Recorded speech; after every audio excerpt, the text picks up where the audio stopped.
This lecture is about randomized algorithms. So I will give a short introduction, and then we are going to see a simple technique that lets us design algorithms for vertex cover and feedback vertex set. And then we are going to see two more advanced techniques called color coding and monotone local search. So first of all, what is randomness?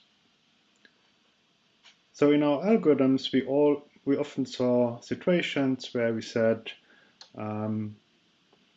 select some vertex v with maximum degree in the graph.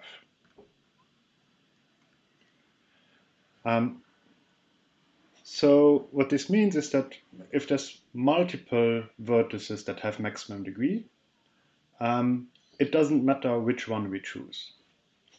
So in this situation, this is an arbitrary choice.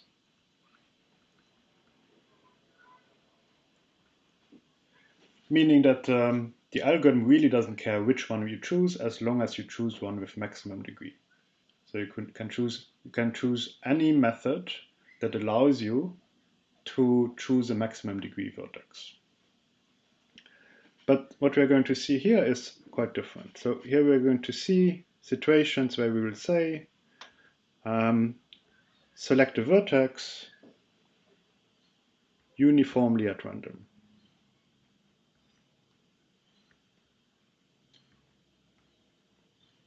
Which means that every vertex needs to have the same probability of being selected. So we specify a distribution here, which is the uniform distribution, which means that every vertex should have equal chance. And then the selection method that we use has to respect this situation that we need to have equal probability of choosing any one vertex. So these two selections here are very different because in the first one, the algorithm doesn't care which one is chosen, but in the second one, we need to make sure that every vertex gets the same probability.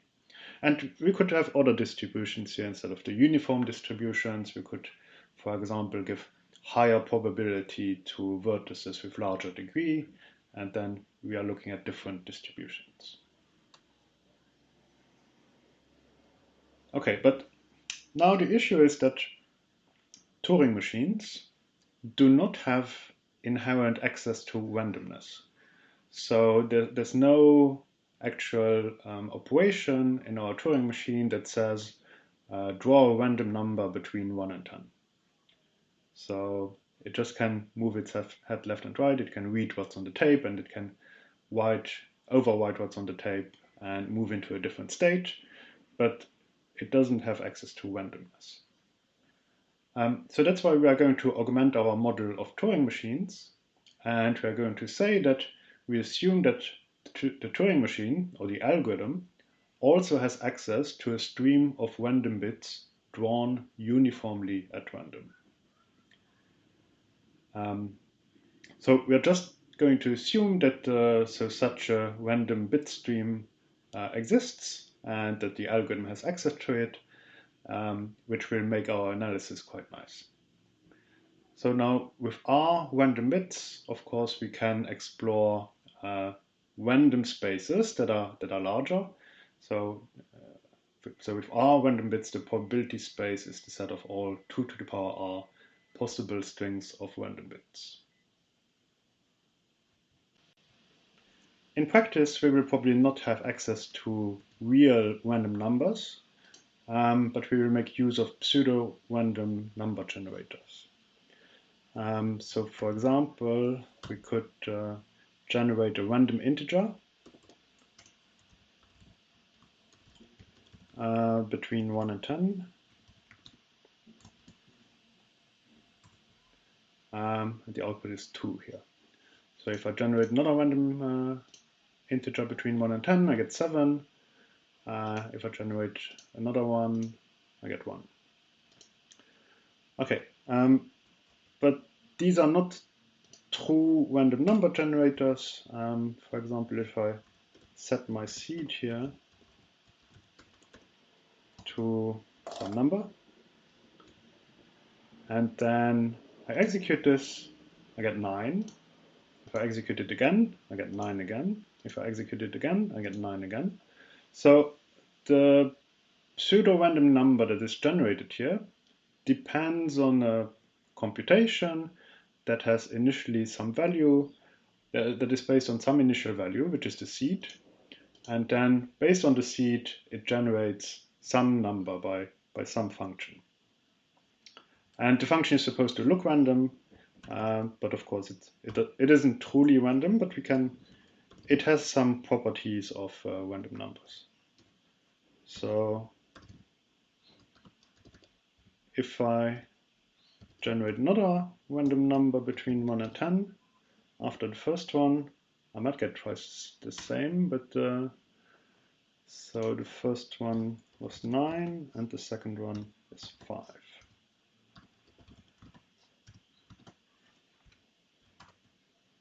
Yep. And if I generate another one, I get 952.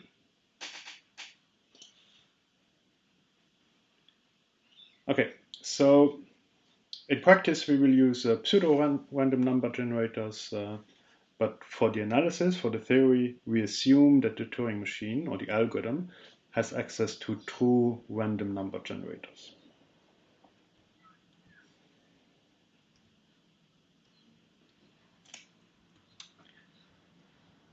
Okay, so there's two main types of randomized algorithms that we will see. One is a Las Vegas algorithm.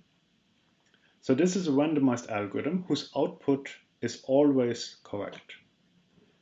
And randomness is only used to upper bound the expected running time of the algorithm. So as an example, you might know the quicksort algorithm. And so if we randomly choose the pivot, then we get a good expected running time of the algorithm. But the worst case running time is n squared, but the expected time is order n log n. So in this way, you can use randomization to make sure that the running time, the expected running time, is not too large. But the main kind of algorithms that we will focus on now are the Monte Carlo algorithms. So those are algorithms whose output is incorrect with some probability. And we will upper bound the probability by some number p, which is between 0 and 1. And we will say that the Monte Carlo algorithm has one-sided error if its output is incorrect only on yes instances or only on no instances, but not both. So for example, a one-sided error Monte Carlo algorithm with false negatives answers no for every no instance. So whenever we have a no instance as an input, it will answer no. And it answers yes on yes instances with some probability p that's between 0 and 1. And we will say that p is the success probability of the algorithm. So this situation is quite typical for like NP-complete problems, because now let's say we want to find a feedback vertex set of size k of our input graph. And so it could be that our randomized algorithm, it happens to find a feedback vertex set of size k. And in this case, it will tell us, yes, I found a feedback vertex set of size k, and therefore this is a yes instance. But if it gets unlucky, it might not find a feedback vertex set of size k, and then it will answer no. But in reality, this could be a yes instance. It's just that the algorithm got unlucky and it wasn't able to find that particular feedback vertex set. But what we are sure of is that if we have a no instance, so if there's no feedback vertex set of size k, the algorithm also will not find one. So on no instances, we are guaranteed to get no answer. And on yes instances, we only get a yes answer if the algorithm got lucky. So let's say that we have such a one-sided Monte Carlo algorithm with false negatives, and it has some success probability p. but we want to have an algorithm with larger success probability. How can we achieve this? So we want a success probability that's p star, that's more than p. And so we're going to try and achieve this by just running the algorithm a few times. So by repeatedly running the algorithm, we should be able to boost our success probability. So I'm going to say that t is equal to this value here, and we are going to run the algorithm t times. And then we return yes if at least one execution of the algorithm returned yes, and we return no otherwise. So and this t here has been chosen such that we actually get p star as a success probability in the end. So let's try and evaluate the success probability, or more specifically the failure probability. So the failure probability of the new algorithm is, well, the algorithm fails only when each execution of the original algorithm failed. So and an execution of the original algorithm failed with probability 1 minus p, and each execution fails with probability 1 minus p to the power t. And so now there's a well-known inequality here that 1 minus x is at most e to the power minus x. Let's just quickly make a sanity check to see whether this makes sense.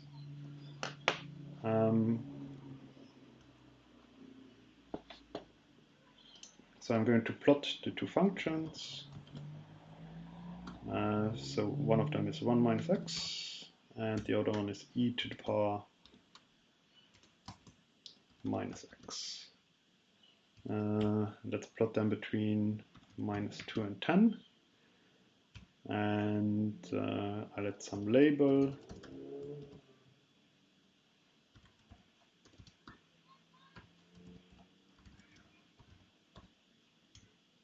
Let's see whether this works. Yeah. Okay, so the green function is e to the power minus x, which is up here. And the blue function is 1 minus x, which is down here. And we see that at every point that we can see, it seems to be the case that the green function is above the blue function. So that does make sense. Okay, so we can replace 1 minus p by e to the power minus p. So I have e at the base, and then in the exponent we have minus p times t. And what we are doing now is, well, we replace t by this value here.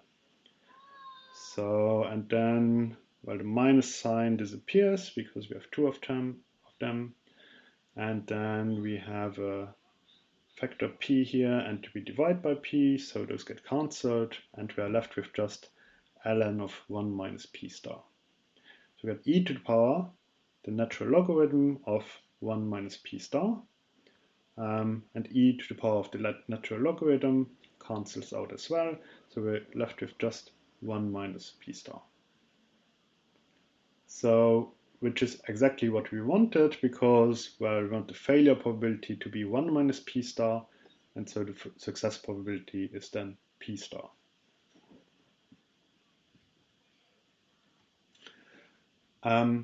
And so we will say that a randomized algorithm is a one-sided Monte Carlo algorithm with constant success probability. So just to make things easy, when we talk about randomized algorithms in the remainder of this lecture, we mean a one-sided Monte Carlo algorithm with constant success probability. And once we have constant success probability, we can actually boost this constant success probability further by just executing the algorithm a large constant number of times. Or if we are really paranoid, then maybe even a polynomial number of times. So, but as soon as we have constant success probability, we are fine, because then we can make the success probability as large as we want via just running it a large constant number of times. Okay, so now let's assume that P is not a constant, but we are after an algorithm with constant success probability. So we make P star some constant, and P is maybe 1 divided by k squared. Then how many times do we need to run the algorithm? Well, since P star is a constant, that's between 0 and 1. On the top here, we have a logarithm of something that's between 0 and 1. So it's some negative constant number, which becomes a positive if we include the minus sign here. So we have a positive constant number divided by P. So that's the number of times we have to execute the algorithm. So it's some positive constant number, which disappears in our big O notation, of 1 divided by P. So in this case, this would be order k squared.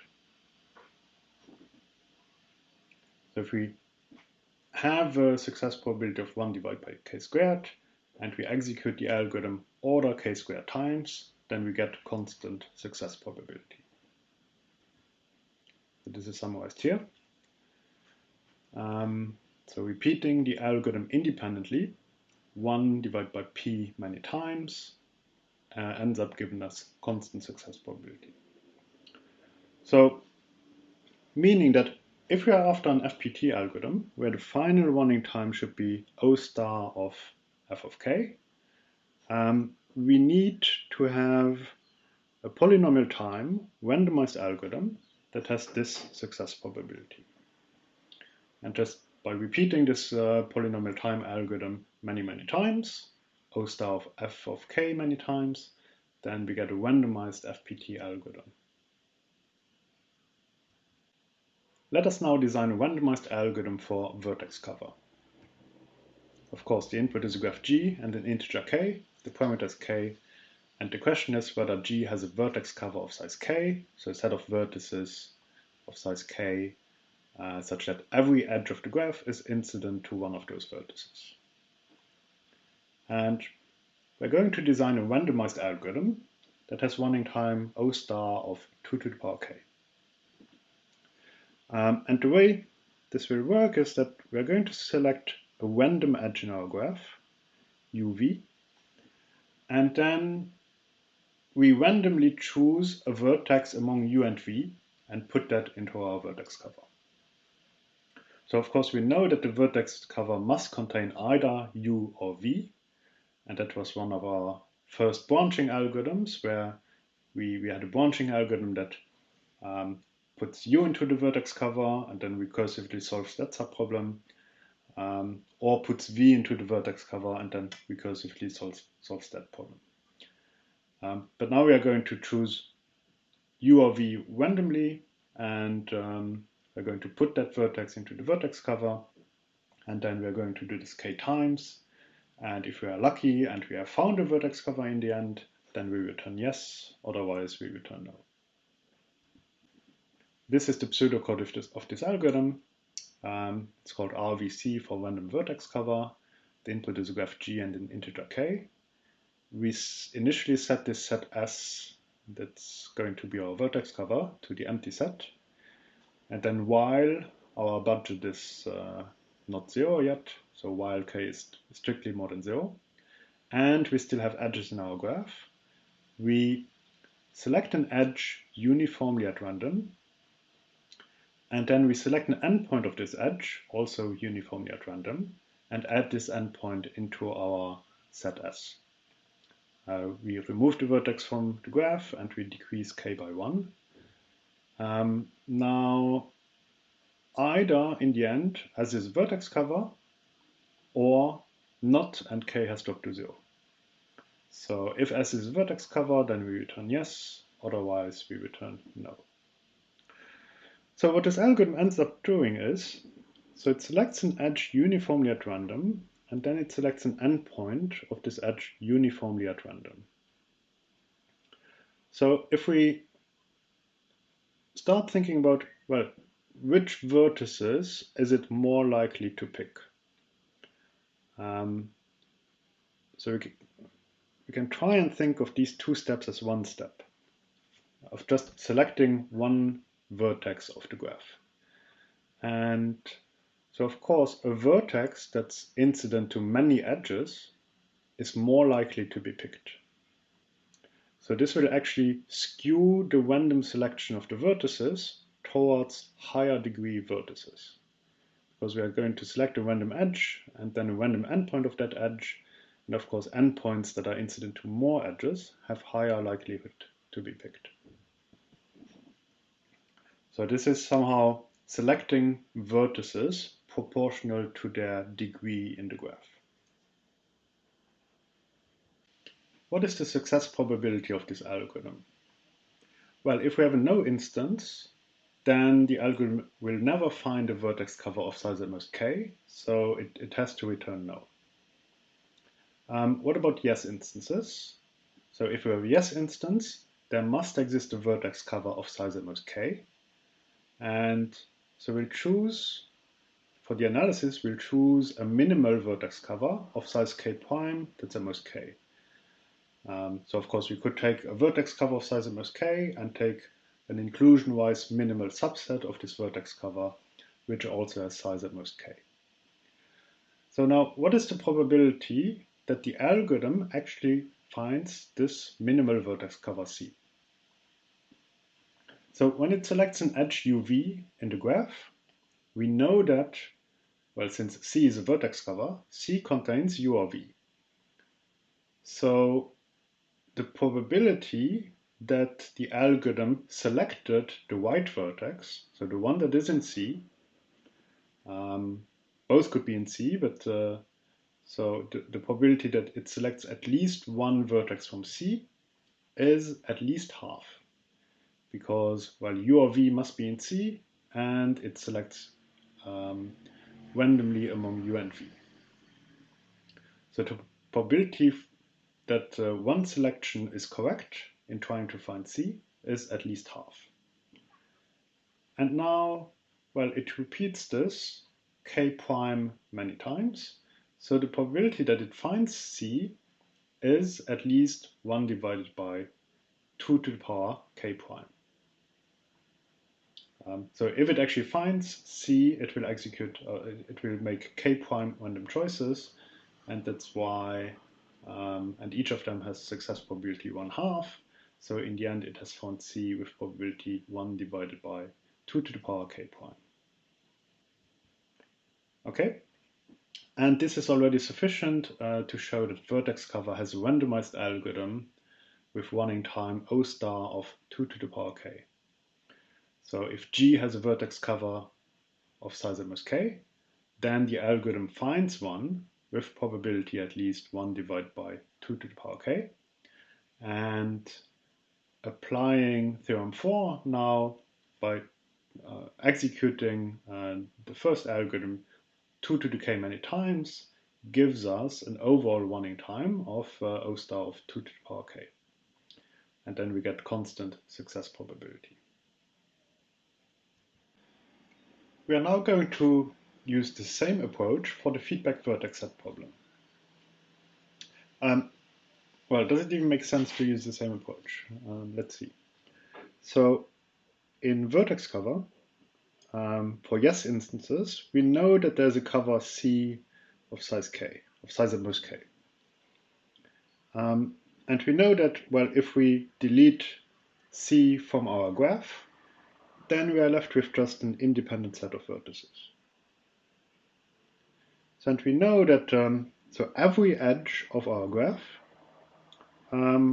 is incident to, well, this solution C here that we want to find. So there's no edges in between any vertices in the independent set. So that's why for every edge we look at, well, at least one of the endpoints is in C. But now, well, what if this is actually a feedback vertex set that we want to find? So let's say we want to find a feedback vertex set of size k. So it would seem that this approach doesn't work because, well, we could have when we delete the feedback vertex set, we know that we have a forest, right? So we have some number of trees here. And so there could be many edges in this forest, right? So if we select an edge uniformly at random, then, well, depending how big this forest is, it could be very likely that we pick an edge of this forest and then we try to delete an endpoint. And we are guaranteed to find a vertex that's actually supposed to be in the forest. So it seems that this approach doesn't work because, well, this forest could be huge and could be much larger than the feedback vertex set that we want to find. But it turns out that, well, if we look at these vertices here, well, they have degree 1 at the moment. So if none of our simplification rules apply, then we actually know that, well, they must have some edges that go into C, because, well, they cannot have degree 1, they must have degree at least 3.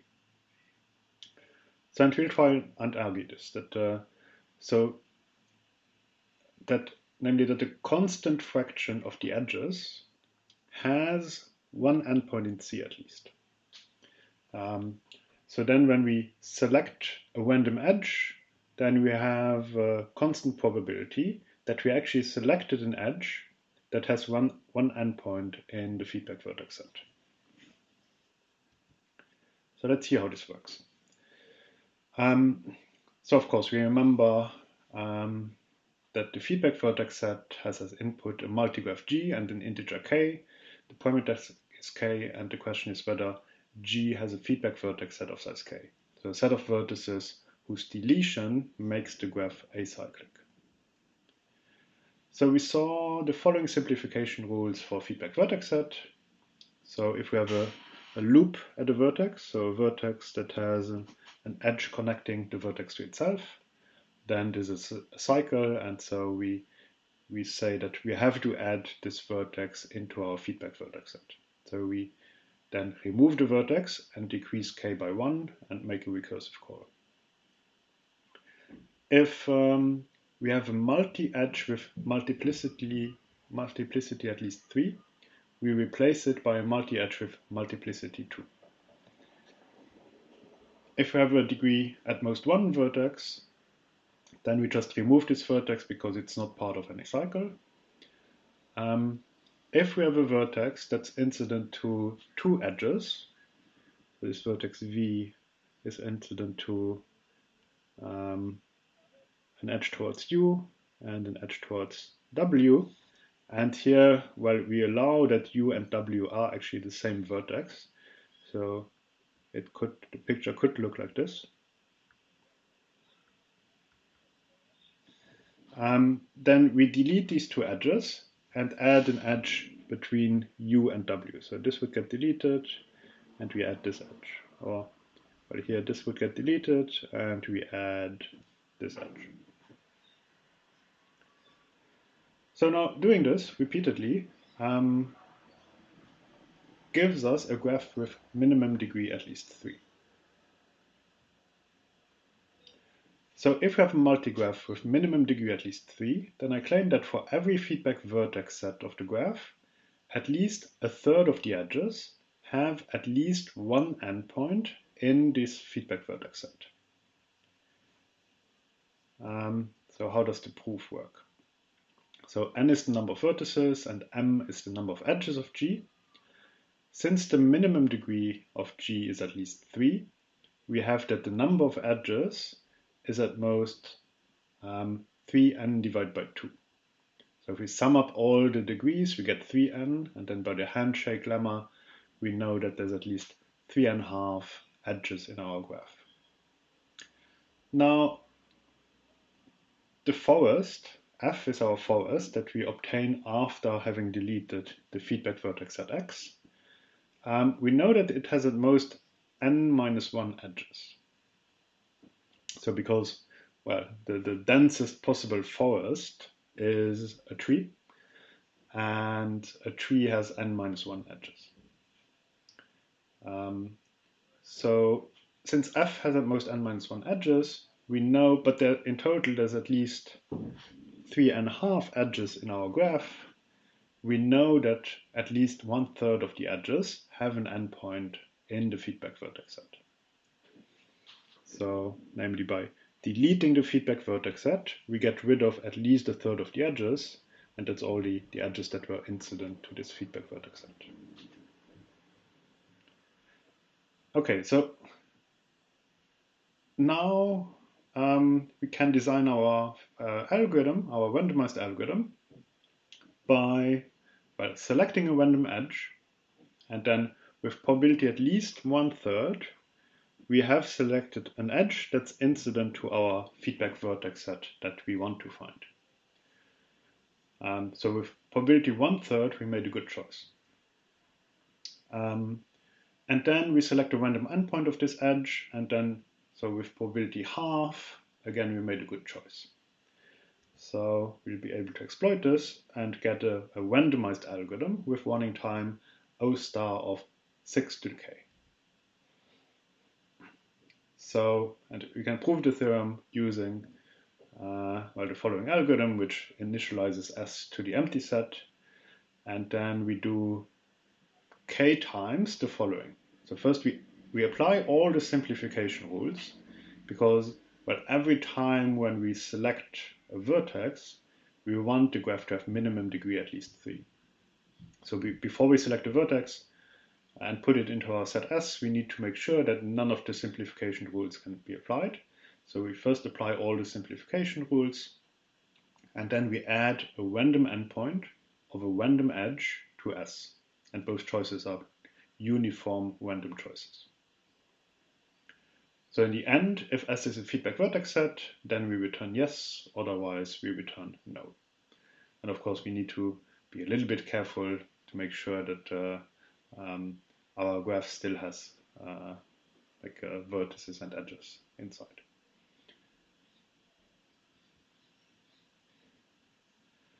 Okay, so the fact that we now apply these simplification rules makes the proof a little bit more tricky. So what we need to show is that each time the algorithm adds a vertex v to S, if currently we still have a yes instance with the choices we've made, so with the vertices we have put into S and with our adjusted parameter, so if that's still a yes instance, then with probability at least 1/6, the instance that we obtain by making our random choice is also a yes instance. And then if we, do this k times, by induction, we can then conclude that with probability at least 1 divided by 6 to the power k, the algorithm finds a feedback vertex set of size at most k if the input is a yes instance. So assume that we currently have a yes instance, then our lemma implies that with probability at least 1/3, a randomly chosen edge has at least one endpoint in some feedback vertex set of size k minus the size of S. And therefore, with probability at least 1/2 times 1/3, we get that a randomly chosen endpoint of this random edge belongs to that feedback vertex set of size at most k minus the size of S.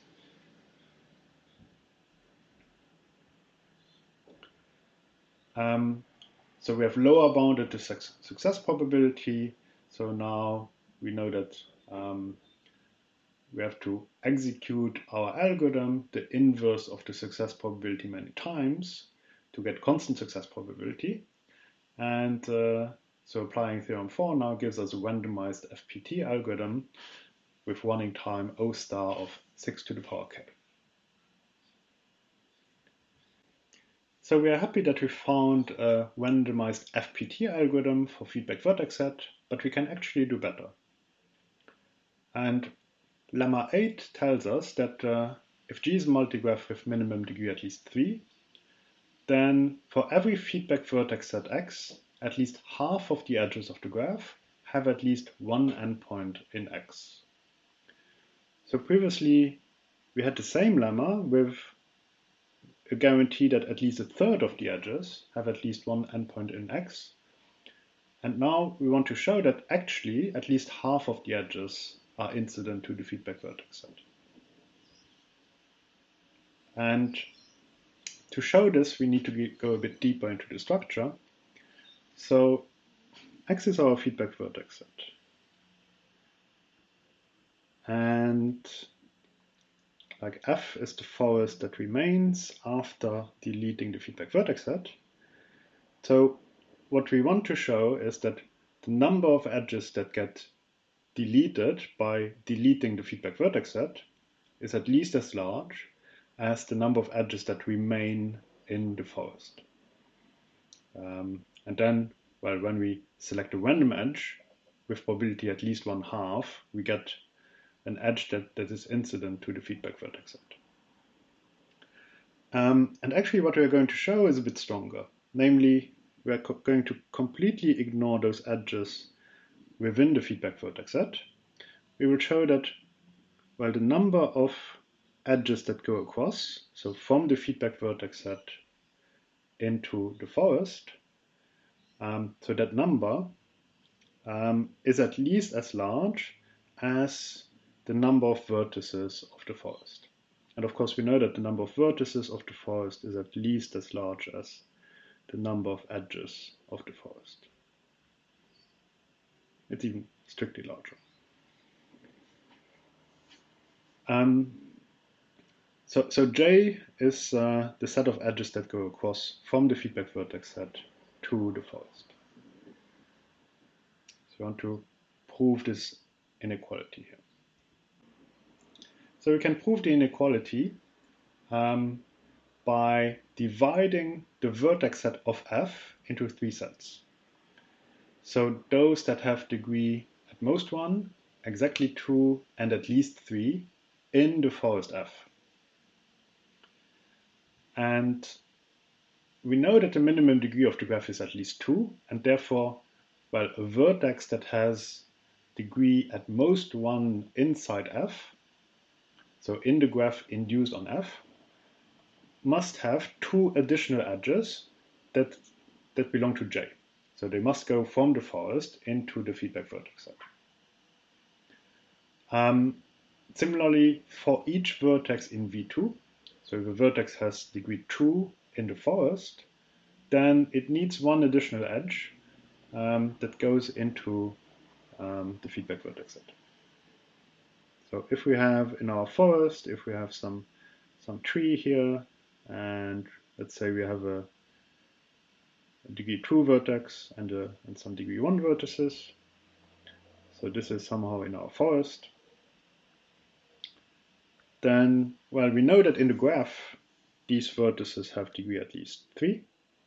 So we know that there must be additional edges that go from F into X.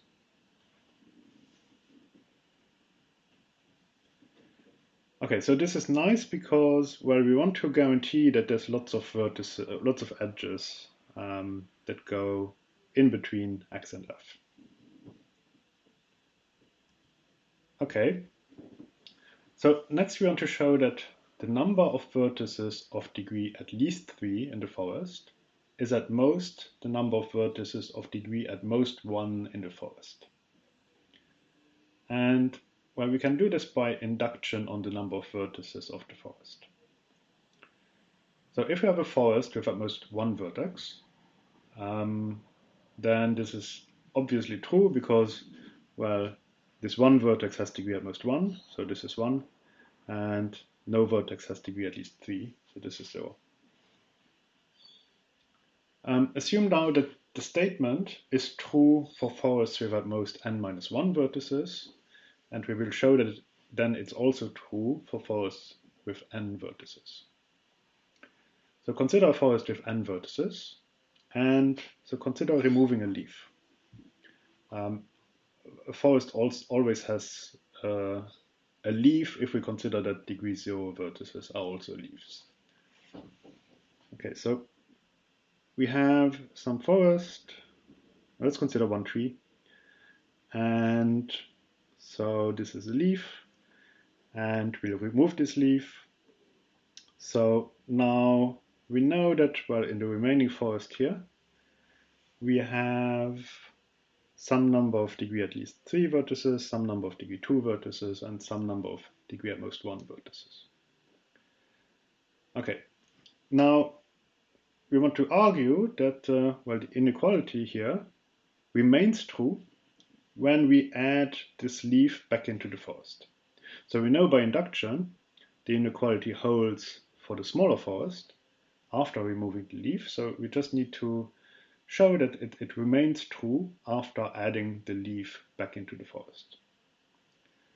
So there's two situations. So either we attach this leaf to something that was previously a leaf. So the number of leaves doesn't change, and the number of degree at least 3 vertices also doesn't change, because this one now gets degree 2. So if the inequality was true previously, then it's also true after adding the leaf, because, well, the numbers don't change. But it could also be the case that, well, maybe this vertex was adjacent to other vertices. Okay, so now this vertex had degree 2 previously, and now it has degree at least 3. So this number here increases, but, well, since we added a leaf now, well, this number also increases by 1. So the inequality still holds, and, well, it could also be that, well, this vertex was already counted in this set, and now when we add the leaf, well, this set doesn't change, and this set increases by 1. So if the inequality held before, then now v1 becomes larger, v at most 1 becomes larger, and v at least 3 stays the same, so the inequality still holds.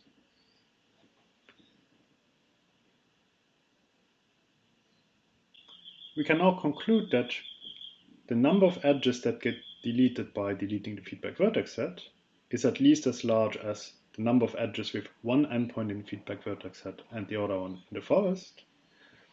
And so we argued that, well, for every vertex with degree at most 1 in the forest, well, we get a contribution of 2 edges, and for every vertex of degree 2 in the forest, we get a contribution of 1 edge. So this is at least 2 times the size of v at most 1 plus the size of v2. And so I take one of these v1s and I argue that it's at least as large as v at least 3. So in total we get that this is at least v at most 1 plus v, the size of v2 plus the size of v at least 3. And, well, together these 3 sets form the set of vertices of F. So this is the number of vertices of F. So in the end we have that, and of course the number of vertices of F is at least the number of edges of F.